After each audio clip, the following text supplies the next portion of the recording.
Hello student. Probability के third part में हम देखने वाले हैं बाइनोमियल डिस्ट्रीब्यूशन। अब देखो, बाइनोमियल डिस्ट्रीब्यूशन के लिए सबसे पहले आपको ये फॉर्मूला बाहर करना है। P of capital X is equal to small x n c x p raise to x q raise to n minus x। यहाँ पे हर एक टर्म को हम सेपरेटली डिस्कस करेंगे। सबसे पहले C stand for combination. Combination का फॉर्मूला क्या था? NCR, n factorial upon r factorial in bracket n minus r factorial. But फिलहाल हम इस डिटेल्स में इतना नहीं जाएंगे, हम जाते हैं शॉर्टकट पे। अगर मुझे 5C2 सॉल्व करना है तो हम ये फॉर्मूला अप्लाई नहीं कर सकते। शॉर्टकट में क्या करेंगे, देखो यहां पे 2 है तो 5 को 2 प्लेस पीछे लाओ, 5 इंटू 4, नीचे 2 को 1 तक लाओ, 2 से डिवाइड करो, आंसर इज 10। तो फैक्टोरियल का झंझट आपको नहीं मिलेगा। वो इस मान लो 7C4 है तो 7 को कितने प्लेस पीछे लाना है? 4 प्लेस, 7 6 5 4, 4 तक नहीं है, 4 प्लेस, नीचे 4 इंटू 3 इंटू 2 इंटू 1, सिंप्लीफाई करो, 3 2 6, 7 5 35। और इसमें भी और शॉर्टकट क्या है कि NCN या फिर NC0, इसका आंसर 1 आता है। जैसे कि अगर मैं कहूं 5C5 का आंसर तो उसे सॉल्व करने की जरूरत नहीं, 1। 6C0 का आंसर सॉल्व करने की जरूरत नहीं, आंसर आएगा 1। देन NC1 का आंसर आएगा N, और NCN-1 का भी आंसर आएगा N। अब NC1 क्या होता है? मान लो 5C1 है तो उसे सॉल्व करने की जरूरत नहीं, उसका आंसर 5। 6C1 है तो उसका आंसर 6। और ये NCN-1 क्या होता है? मान लो 6N है तो 6C5, मतलब उससे एक नंबर कम, तो भी आंसर आपका 6 आएगा। वन मोर एग्जांपल, 7C6 है तो भी आंसर कितना आएगा? 7।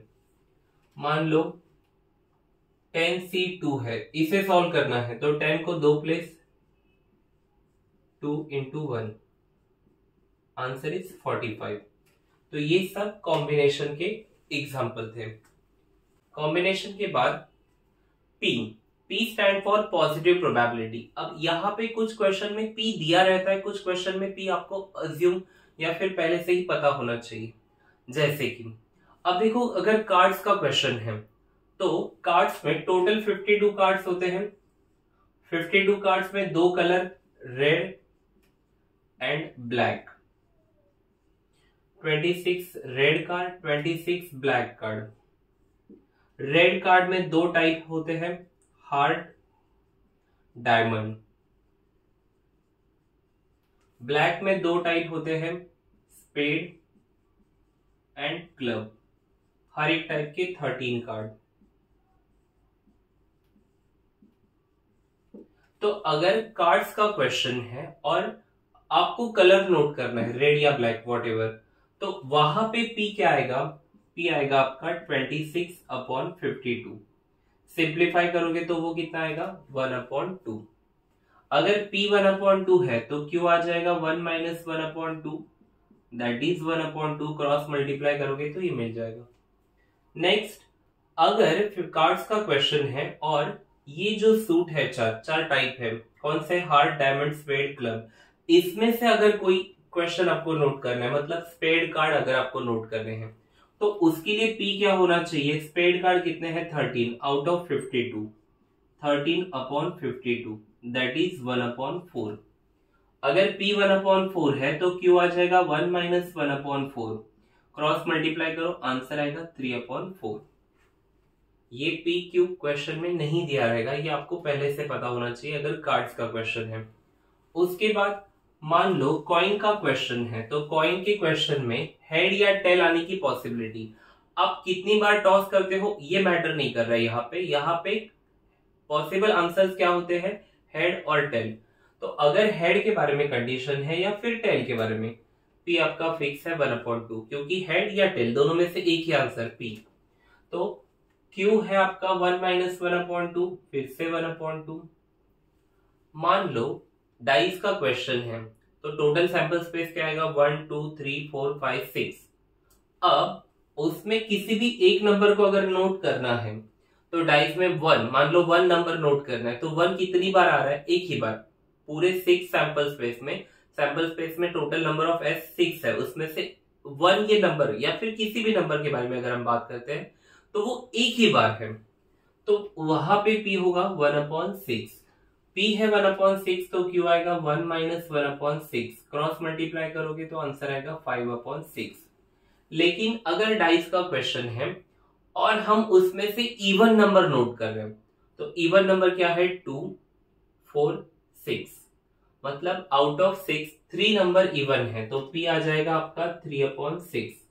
सिंप्लीफाई करोगे 1/2, अगर P 1/2 है तो Q आएगा 1 - 1/2 दैट इज 1/2। चलो P आ गया, Q आ गया। नेक्स्ट उसके बाद अगर MCQ है with 3 option,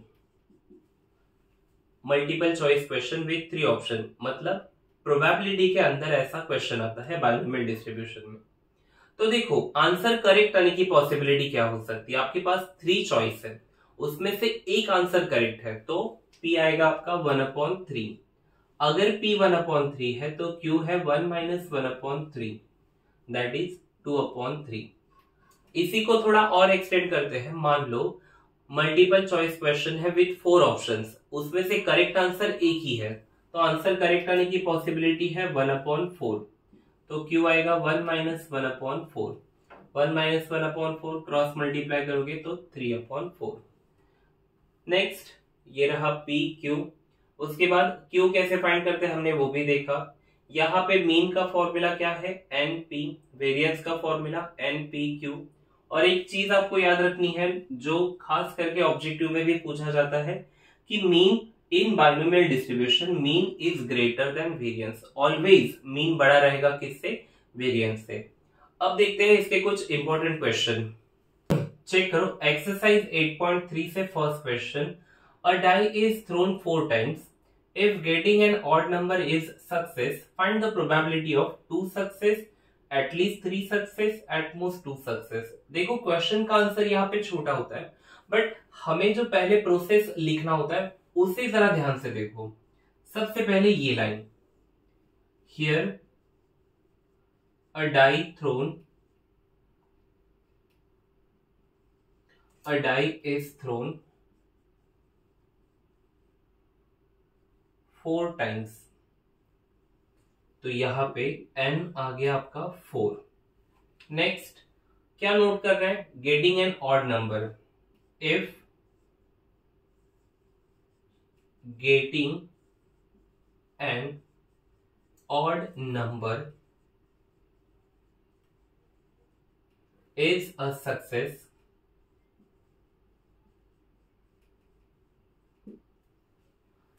let X denote the number of success, let X denote number of success। Okay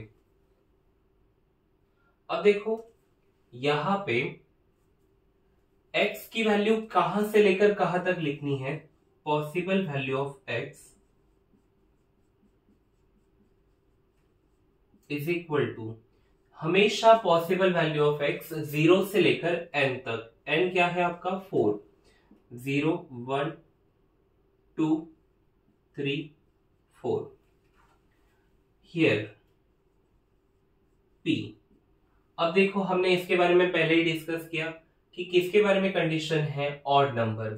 sample space क्या आता है 1 2 3 4 5 6, ऑड नंबर क्या है 1 3 5, तो आउट ऑफ 6 3 है ऑड नंबर, मतलब उसकी प्रोबेबिलिटी है 3/6। सिंप्लीफाई करोगे 1/2, अगर P है 1/2 तो Q कितना आएगा 1 - 1/2 दैट इज 1/2।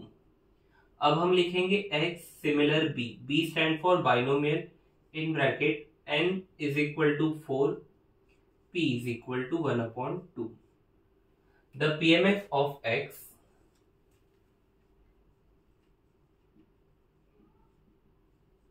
हमारा जो फॉर्मूला है उस फॉर्मूला में हम n, p और q की वैल्यू पुट करेंगे।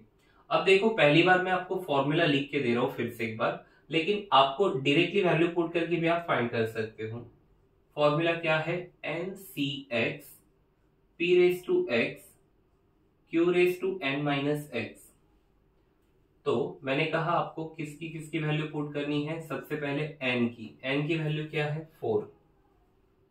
4cx। अब x क्या होता है वो तो कंडीशन में जो दिया है उस हिसाब से, p क्या है 1/2 और q है 1/2। फिर से एक बार n की वैल्यू 4।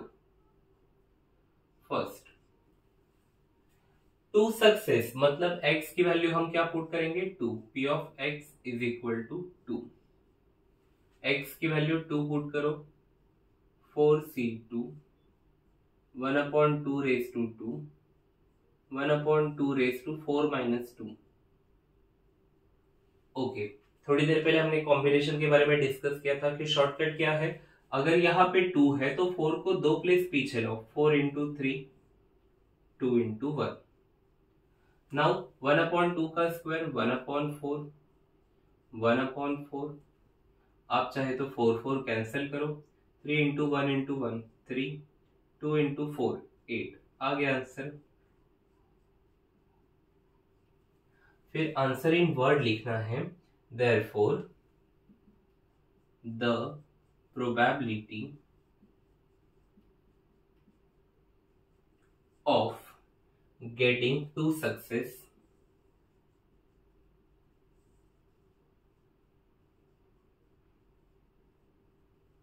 is equal to 3/8 या फिर is 3/8।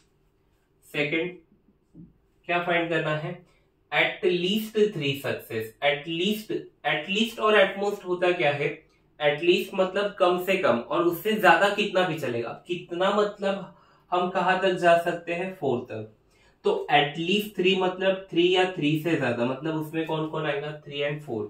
तो p of x is greater than और equal to 3। p of x is equal to 3 plus p of x is equal to 4। चलो पहले 3 के लिए सॉल्व करेंगे। x इज इक्वल टू 3 में x की वैल्यू 3 पुट करो। यहां पे जो हमने फॉर्मेट बनाया है 4c3 1/2 raise to 3 1/2 raise to 4 minus 3 1। Okay 4 put करो, 4c4 1/2 raise to 4 1/2 raise to 4 minus 4 that is 0। अब देखो 4c3 मतलब 4 को 3 प्लेस पीछे लेके सॉल्व कर सकते हो, या फिर इसका एक शॉर्टकट फॉर्मूला है कि अगर n(n-1) है तो आंसर n आएगा, तो इसे सॉल्व करके भी आंसर 4 ही आएगा। नाउ 1/2 क्यूब ये आ जाएगा 1/8, ये आ जाएगा 1/2। उसके बाद 4c4 इसका आंसर 1 क्योंकि n है, ये आ जाएगा 1/16। किसी भी नंबर का रेस टू 0 1, कुछ लोग गलती से 0 लिख देते हैं, तो यहाँ पे कभी भी आंसर 0 नहीं आएगा। ओके, इसे सिंप्लीफाई मत करो, इसे वैसे ही रखो। 4 8 2 16 देन 1/16 ऐड करो, आंसर इज 5/16 और उस हिसाब से आंसर इन वर्ड। और लास्ट क्या पूछा है, एट मोस्ट 2 सक्सेस। अब एट मोस्ट मतलब ज्यादा से ज्यादा 2 ही। अब उसके लिए कैसे लिखोगे, देखो एट मोस्ट 2 सक्सेस मतलब थर्ड आंसर के लिए p of x is less than और इक्वल टू 2। एट मोस्ट का मतलब ज्यादा से ज्यादा 2, उससे ज्यादा नहीं होना चाहिए। कम होगा तो भी चलेगा, कम मतलब कितना 0, मतलब नहीं होगा तो भी चलेगा। तो उसमें कौन कौन आएगा, एक तो 0 1 2। अब ये सब फाइंड करने से पहले आपने ये फाइंड करके रखा है। ओके, तो आप क्या करोगे, टोटल प्रोबेबिलिटी 1 होता है, उसमें से जो बचा हुआ प्रोबेबिलिटी जिसका आंसर आपने पहले से ही फाइंड करके रखा है वो आप करोगे सबट्रैक्ट। मतलब आप कौन कौन सबट्रैक्ट करोगे, देखो आपको 0 1 2 फाइंड करना है, आपके पास पहले से ही 3 4 अवेलेबल है। आप बस उनकी प्रोबेबिलिटी सब्ट्रैक्ट कर दो।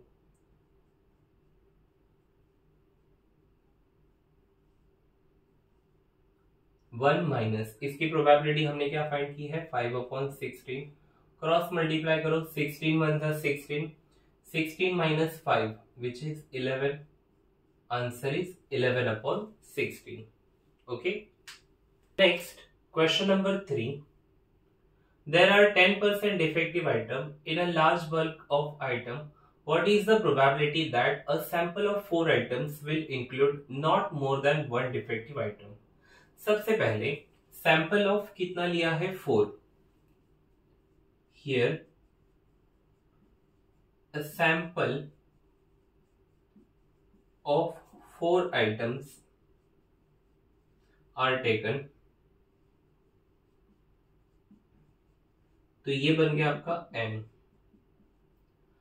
किसके बारे में कंडीशन है? Defective item. तो हम x उसे एज्यूम करेंगे। लेट x डिनोट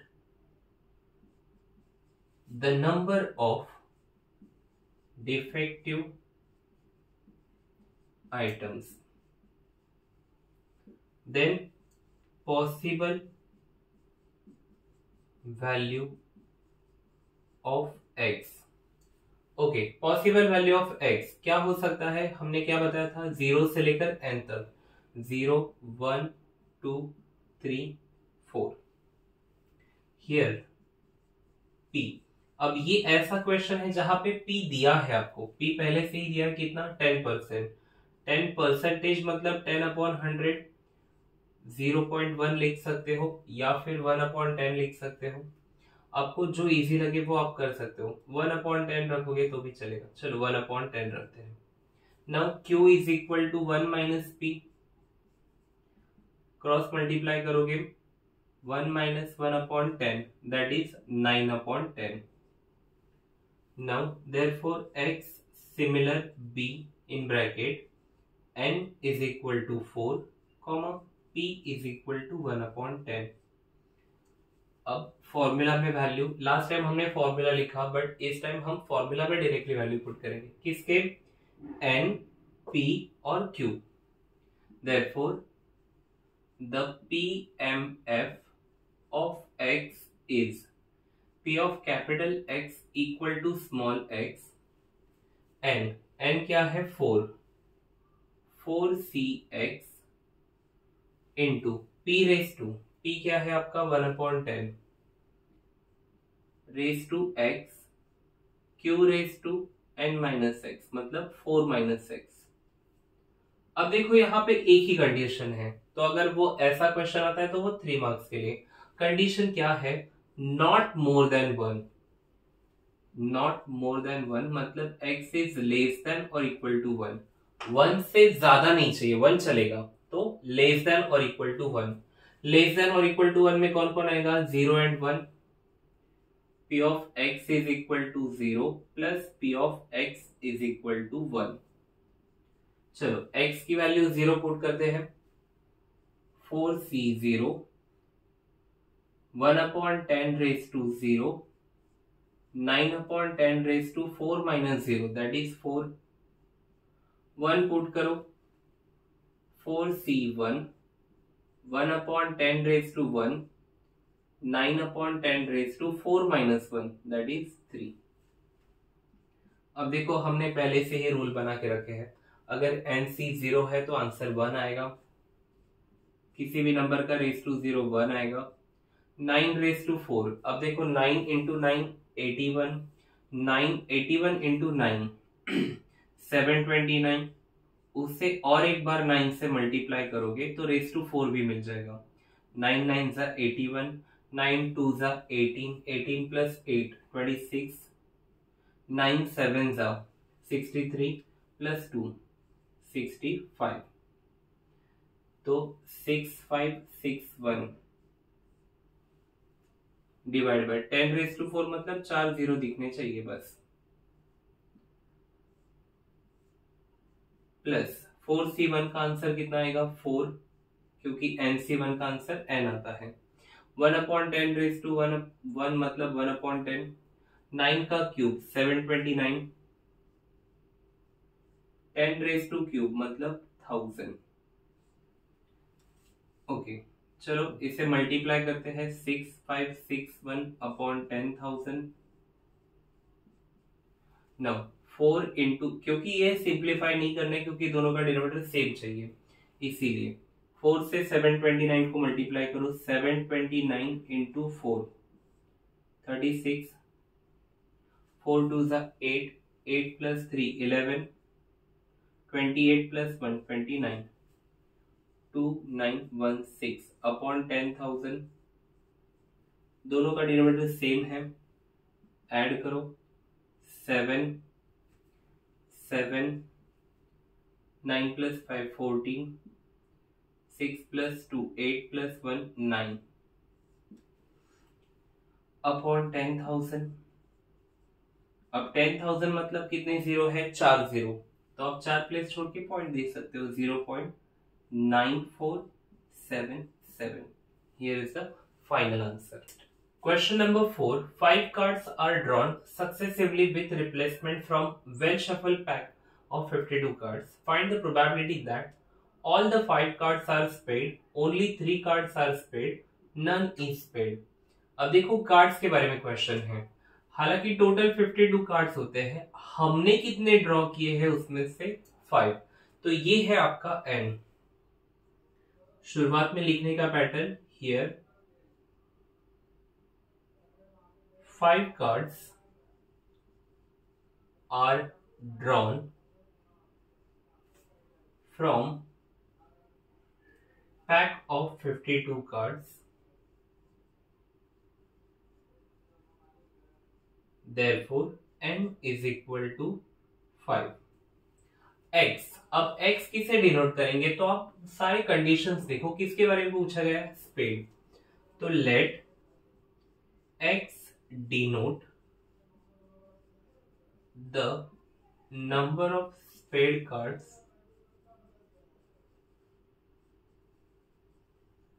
उसके बाद पॉसिबल वैल्यू ऑफ x, जिसके बारे में हमने क्या बोला, 0 से लेकर n तक, मतलब 0 1 2 3 4 एंड 5, तो ये आ गया आपका पॉसिबल वैल्यू ऑफ x। उसके बाद हियर p, अब देखो इस क्वेश्चन में p तो नहीं दिया है, हम कैसे पता करेंगे, स्पेड कार्ड, टोटल 52 कार्ड में स्पेड कार्ड कितने होते हैं, हमने डिस्ट्रीब्यूशन देखा था, उस हिसाब से 13 डिवाइड बाय 52, सिंप्लीफाई करो 1/4, अगर p है 1/4 तो q है 1 minus 1/4, that is 3/4। Therefore, x similar b in bracket n is equal to 5, p is equal to 1/4. Therefore, the PMF of x is, अब देखो फॉर्मूला में हमें n, p और q की वैल्यू पुट करनी है, p of capital X equal to small x, n क्या है 5, c x, p की वैल्यू क्या है 1/4 रेज टू x, q की वैल्यू क्या है 3/4 रेज टू 5 माइनस x। अब 1 बाय 1 एक एक क्वेश्चन के हिसाब से आंसर फाइंड करते जाएंगे। All the 5 cards are spade, all the 5 मतलब p of x is equal to 5। Okay, x की वैल्यू 5 पुट करो जहां जहां पे है, 5c5, next 1/4 raise to 5, next 3/4 raise to 5 minus 5, 5 minus 5 क्या आएगा 0। अब देखो n c n है तो answer 1, 1 raise to 5 1, 4 raise to 5, 4 into 4 16, 16 into 16 256, उसे और एक बार 4 से मल्टीप्लाई करो, 4 6 24, 4 5 20 प्लस 2 22, 4 2 8, 8 प्लस 2 10, ये आ गया 1024। 3/4 मतलब 1। ये रहा आपका answer. P of x is equal to 5 is equal to 1024, 1/1024। फिर उस हिसाब से आंसर इन वर्ड आपको लिखना है। आंसर इन वर्ड याद रखो। Second question, only 3 cards are spade. Only 3 मतलब P of x is equal to 3। जहां जहां पे n दिख रहा है वहां पे 3 पुट करो। 5C3 1/4 and 3/4 5 minus 3 that is 2। Okay, 5C3 को सॉल्व करने के लिए 5 को 3 प्लस पीछे लाओ, 5 4 3। अब 3 को 1 तक लेके आओ, 3 into 2 into 1, 1 cube 1, 4 cube 4 into 4 16, 16 into 4 64, 3 square 9, 4 square 16। चलो सिंप्लीफाई करते हैं। 3 3 2 से डिवाइड किया, 2 2 जा 4, 2 से 16 को डिवाइड करो 8, 9 5 जा 45, 8 इंटू 64, 8 4 जा 32, 8 6 जा 48, 48 प्लस 3 51। इसे और सिंप्लीफाई नहीं कर सकते तो यही आपका फाइनल आंसर। देन थर्ड में क्या दिया है, नन इज स्पेड। नन मतलब एक भी नहीं, तो P of x is equal to 0। जहां जहां पे x दिखाई दे रहा है वहां पे 0 पुट करो। 5C0 1/4 3/4 5 minus 0। 5 minus 0 कितना आएगा, 5। अब देखो 5C0 का आंसर आपका 1, ये भी 1। 3/5, 3 इंटू 3, 3 इंटू 3 9, 9 इंटू 9 81। अब 81 इंटू 3 करोगे, 81 इंटू 3 करोगे, 3 1 3, 243। 4/5 हमने पहले से ही करके रखा है, 1024। अब बाकी सब 1 से मल्टीप्लाई करना है, तो यही आपका आंसर है 243/1024। ये रहा कार्ड्स के बारे में क्वेश्चन। अब एक शॉर्ट में हम मीन और वेरिएंस का एक क्वेश्चन देखते हैं। इस एक्सरसाइज का लास्ट क्वेश्चन, जहां पे x similar b in bracket n comma p, मतलब ये बाइनोमियल डिस्ट्रीब्यूशन है। n दिया है, p दिया है, e ऑफ x और v ऑफ x फाइंड करना है। सबसे पहले अगर आपके पास n और p है, here n is equal to 10, p is equal to 0.4, p available है तो पहले q फाइंड करो। q is equal to 1 minus p, 1 minus 0.4 तो ये आ जाएगा 0.6। n है, p है, q है। अब हमारा फर्स्ट आंसर क्या फाइंड करना है, e of x। e of x का फॉर्मूला बाहर होना चाहिए आपको, np। n क्या है, 10 इंटू 0.4 दैट इज 4। ये ऑब्जेक्टिव में मोस्ट प्रोबेबली आ सकता है। Then variance of x। Variance of x का फॉर्मूला है npq। n है 10, p है 0.4, q है 0.6। 10 इंटू 0.4 4 इंटू 0.6, आंसर इज 2.4। ये रहा वेरिएंस ऑफ x। अब उसमें और वैरायटी क्या आ सकता है कि n दिया है 25, e ऑफ x दिया है 10। हमें क्या फाइंड करना है, p और वेरिएंस ऑफ x। तो देखो अब e ऑफ x अवेलेबल है तो पहले उसका फॉर्मूला अप्लाई करो। e ऑफ x का फॉर्मूला क्या है, np। इसकी वैल्यू है 10, n की वैल्यू है 25, हमें p फाइंड करना है। 25 मल्टीप्लाई यहां जाके divide, 10 divide by 25 is equal to p। चलो 10 को 25 से डिवाइड करो, पहले तो 0, 4 100, तो p इज इक्वल टू 0.4। अब अगर आपके पास p है तो q भी फाइंड करो, 1 minus p, 1 minus 0.4 that is 0.6। अब वेरिएंस ऑफ x का फॉर्मूला क्या बताया था हमने, NPQ, n is equal to 25, p is equal to 0.4 and q is equal to 0.6। अब देखो 25 इंटू 0.4 करोगे, 25 4 जा 100, एक प्लेस छोड़ के पॉइंट मतलब 10 इंटू 0.6। अब 10 इंटू 0.6 करोगे तो पॉइंट हट गया, आंसर इज 6। तो ये थे बाइनोमियल डिस्ट्रीब्यूशन के कुछ इंपॉर्टेंट सम। हालांकि हमने सब नहीं किए, कुछ इंपॉर्टेंट सम जिससे आपको आइडिया आएगी बाकी के सम कैसे करने हैं। प्रैक्टिस में आप बाकी के क्वेश्चन कर सकते हो, इसमें से कोई भी डाउट हो तो वो आप कमेंट में पूछ सकते हो। And all the best for your exam.